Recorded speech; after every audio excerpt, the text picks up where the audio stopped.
Masarap magkaroon Sa ng kabila ng mga tahimik na batikos buhay. laban Yung kay walang Pangulong halong Duterte, paninira sa naitala kapwa. ng Pangulo Yung ang walang isang halong makasaysayang approval at pakikipagkompetensya trust sa rating karera ng na iba. pinakamataas Yung sa lahat ng tipong naging nakatuon ka Pangulo lang ng sa bansa mga plano kahit patapos at na ang pangarap termino mo. nito. At kay Lord mo Matatandaan lang din na sa kabila ng sinasabi global yung mga health big crisis plans noong mo. At 2020 habang na tumatanda natiling ako, world's I most popular realize leader that si it's Pangulong more Duterte peaceful ayon sa to article mind my na own inilabas ng business. UAE-based Tahimik, Gulf News. pero umuusad. Dagdag pa ng Gulf News ang approval rating ni Pangulong Duterte marahil ang pinakamataas na nakuha ng sinumang world leader dahil ang approval rating ng isa sa mga pinakamaimpluwensyang leader na si Russian President Vladimir Putin ay 60% noong Hulyo 2020 ayon sa Levada Center, habang si Pangulong Duterte naman ay nakakuha ng napakataas na rating na 91% sa survey ng Pulse Asia sa kaparehas na taon.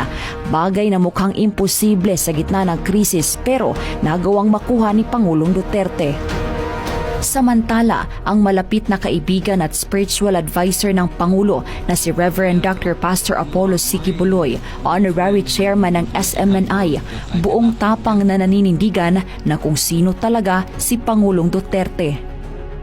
Yun ang masakit doon sa aming loob kasi kinakarga nila kay Pangulo yung para lang sila sumikat at pagkatapos iboto ng tao na parang si Pangulo may kasalanan. Hindi na yung kilalang Pangulo. Kaming taga Davao, kilala namin yun. Kaya ganon ka stupido ang ating Pangulo na ganon ang gagawin niya sa matagal ng panahon iningatan niya to. Pwede niyo akusahan siya sa lahat ng bagay pero sa ganong bagay kakamali kayo doon kaya hindi bumababa yung rating niya eh. Alam ng tao. You are a Philippine hero. Heroic lahat yung ginawa mo. Binangga mo lahat ang problema ng bayan na hindi kayang bagay ng iba because they were just pleasing the people. Your values can never change. Lalo na ngayon, you are in that age. At ngayon, nung mayor ka, bata ka pa noon eh.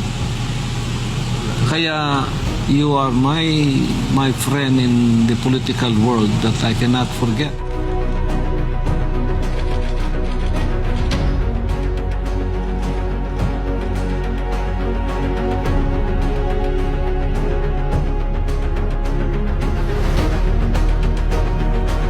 Having been appointed to the position of President Rodrigo Roa Duterte, Republic of the Philippines.